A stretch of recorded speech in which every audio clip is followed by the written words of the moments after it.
जीवन में वहीं से शुरू होगी।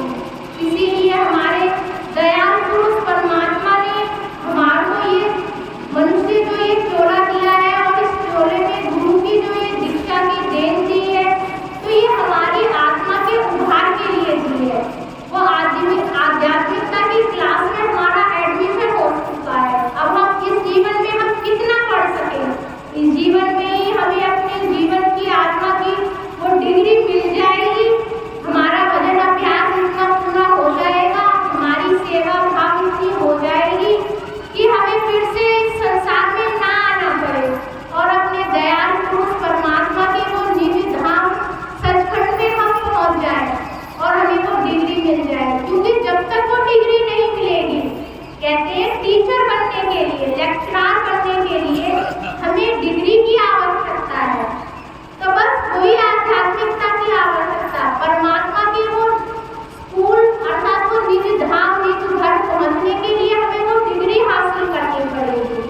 परमात्मा का वो 2.5 घंटे का भजन सिमरन प्रतिदिन जब हमारा बनने लग जाएगा और जब परमात्मा के हमें दर्शन होने लग जाएंगे, उनके नूरी स्वरूप के हमें दर्शन होने लग जाएंगे, सबसे हमारा व्यवहार अच्छा होने लग जाएगा, तो बस वही डिग्री परमात्मा की है।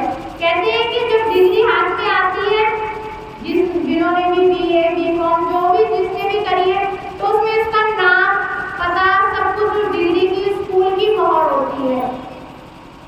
यही परमात्मा की वो मोहर हमें आध्यात्मिकता का जब हम भजन सिमरन करेंगे तो वो हमें स्वयं हमारे भीतर मिल जाएगी। तो हमें स्वयं पता चल जाएगा कि अब हम स्कूल में जाने के लायक हो चुके हैं, परमात्मा के निज धाम निज घर जाने के काबिल हो चुके हैं।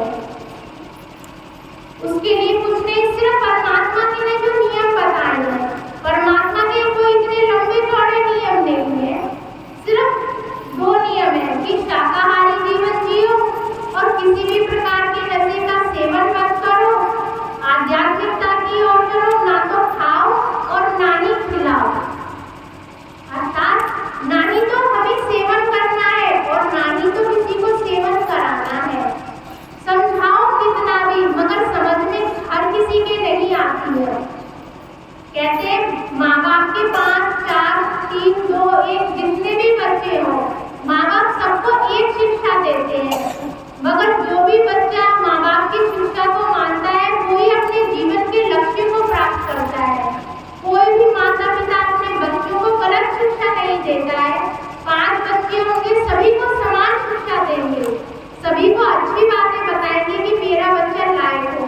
तो परमात्मा भी सभी को अच्छी बातें बताते हैं, मगर उस पे परमात्मा का कौन कौन बच्चा परमात्मा का कहना मानता है, कौन कौन नहीं मानता है, ये उस पर निर्भर करता है और उसके कर्मों पर निर्भर करता है कि वो किस प्रकार से परमात्मा के निज धाम निज घर जाने के लायक होगा कि नहीं।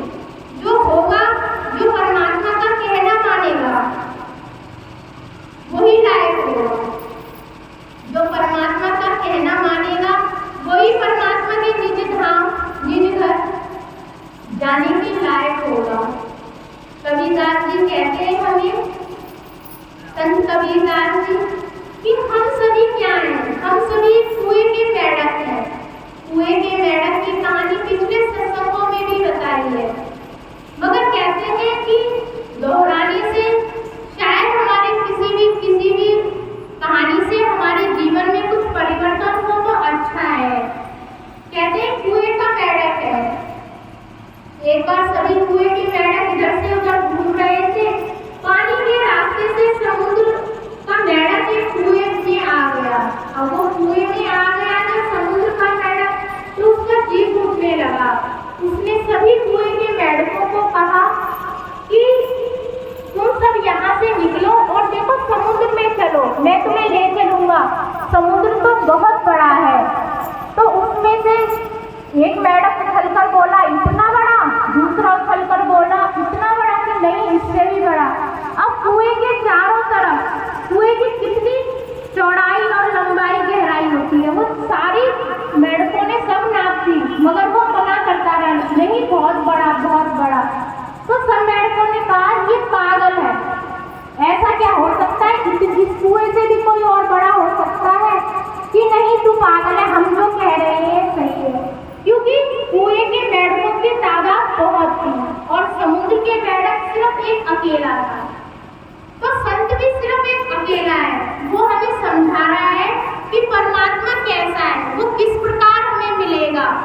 कि समुद्र कितना बड़ा है, मगर हम सब कुएं के मेढ़ा में तो हम उछल उछल के बताते हैं कि वो राम की तरह, कृष्ण की तरह, वो हनुमान जी की तरह, कि वो इस प्रकार का है, वो इस प्रकार का है। और वो बता रहा है कि वो तो कहते हैं कि जो किसी की तरह ही नहीं है, जिसकी कोई गणना ही नहीं है, जिसकी कोई तुलना ही नहीं है, जो अतुलनीय है, परमात्मा की तो किसी से तुलना ही नहीं हो सकती है। हम कृष्ण जी की लीला का बखान कर सकते हैं, राम जी की लीला का भी बखान कर सकते हैं, हनुमान जी के बारे में भी बता सकते हैं, अल्लाह के बारे में बता सकते हैं, कृष्ण के बारे में, सबके बारे में हम बता सकते हैं, सबकी लीलाएं भी चल रही हैं। मगर उस परमात्मा की तो लीला ही अनोखी है कि जो जिसको हम वर्णन ही नहीं कर सकते हैं, सिर्फ उसका एहसास कर सकते हैं। मगर वो रूप क्या है?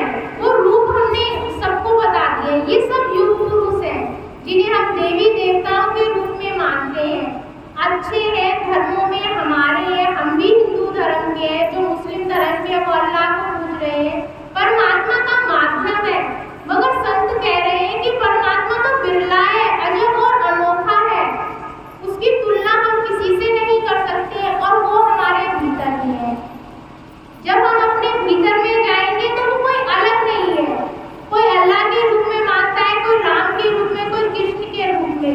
जब हम उनसे मिलेंगे, आप सभी ने मीरा जी के बारे में तो जाना ही है, सभी जानते हैं कि जो मीराबाई थी वो कृष्ण जी की दीवानी थी और बहुत से गीत पद उन्होंने बहुत से कृष्ण जी का उन्होंने बखान करा अपने संगीत में और उनके लिए दीवानी हुई थी। मगर परंतु जब उन्होंने कृष्ण को पा लिया, मीरा जी ने कृष्ण को पा लिया, तो उन्होंने कहा कि कृष्ण भगवान से कि मैंने आपको पा लिया, कि मैंने परमात्मा को पा लिया। उन्होंने कहा कृष्ण जी ने कि मैं देव हूँ, मैं देवता हूँ, मैं परमात्मा नहीं हूँ, मैं तो उसकी लीला का एक अंश हूँ।